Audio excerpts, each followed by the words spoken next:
1757માં બંગાળના પ્લાસી નામના મેદાનમાં એક યુદ્ધ થયું. નવાબ સિરાજુદ્દૌલા પાસે મોટી સેના હતી, પણ અંગ્રેજો પાસે યોજના હતી. મીર જાફરની દગાબાજીથી નવાબ હાર્યા અને એ દિવસથી અંગ્રેજો વેપારી નહીં, ભારતના શાસક બનવા લાગ્યા. આ જીત પછી કાયદા ભારતના હાથમાંથી ધીમે ધીમે લંડન તરફ ખસતા ગયા. 1773માં રેગ્યુલેટિંગ એક્ટ આવ્યો.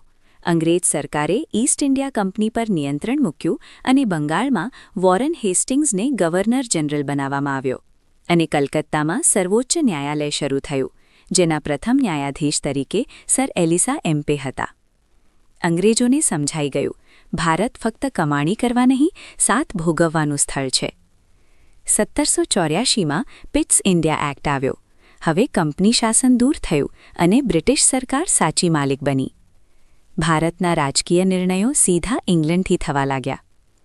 1813નો ચાર્ટર એક્ટ એક નવો વળાંક હતો. કંપનીનું વેપાર મોનોપોલી તૂટ્યું, મિશનરીઓ અને શિક્ષણને પ્રવેશ મળ્યો. ભારત માટે વિચારવાની શરૂઆત થઈ. 1833નો ચાર્ટર એક્ટ આવ્યો, જ્યારે કંપનીનું વેપારકામ બંધ થયું અને પ્રથમ ગવર્નર જનરલ ઓફ ઇન્ડિયા તરીકે વિલિયમ બેન્ટિકની નિમણૂક કરાઈ અને કાયદા બનાવવાની સત્તા કેન્દ્રમાં આવી.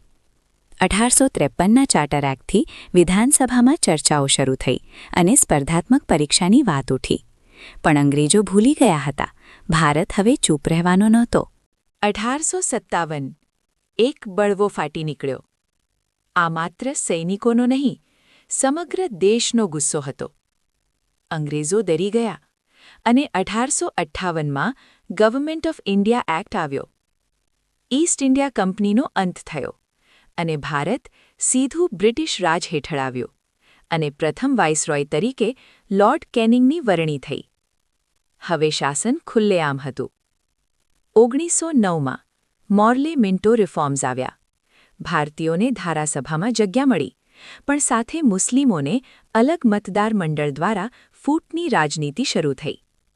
1919માં મોન્ટેગ્યુ ચેમ્સફર્ડ સુધારા આવ્યા. પ્રાંતોમાં દ્વૈત શાસન લાગુ થયું. થોડી સત્તા ભારતીયો પાસે આવી, પણ સાચી ચાવી તો ગવર્નર પાસે જ હતી.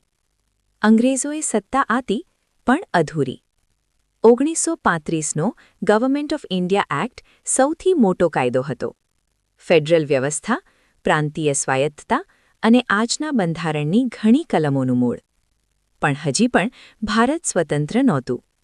આ બધાની વચ્ચે એક વિચાર મજબૂત બનતો ગયો.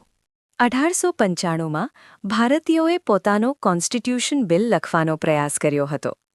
અને ત્યારબાદ 40 વર્ષ પછી 1934માં એમ.એન. રોયે સૌથી પ્રથમ માંગ કરી, ભારત માટે બંધારણ સભા જોઈએ.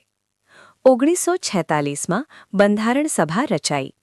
વિવિધ ધર્મ, ભાષા અને વિચારો એક છત નીચે આવ્યા. અને ત્યારે આવ્યા ડૉક્ટર બાબા સાહેબ આંબેડકર. તેમણે કહ્યું, બંધારણ એવું હોવું જોઈએ કે સૌથી નબળા માણસને પણ સુરક્ષા આપે. 2 વર્ષ, 11 મહિના, 18 દિવસની મહેનત પછી 26 નવેમ્બર 1949ના રોજ ભારતીય બંધારણ સ્વીકારાયું અને 26 જાન્યુઆરી 1950થી સમગ્ર ભારતમાં અમલી બન્યું. સ્વતંત્ર, પ્રજાસત્તાક અને પોતાના કાયદા વડે ચાલતું દેશ. અંગ્રેજોએ યુદ્ધથી સત્તા મેળવી, પણ ભારતે બંધારણથી પોતાની ઓળખ બનાવી. અને યાદ રાખજો, જો બંધારણ ન હોત તો આઝાદી ફક્ત એક તારીખ બની જાત. બંધારણ છે એટલે ભારત જીવંત છે. જય હિન્દ.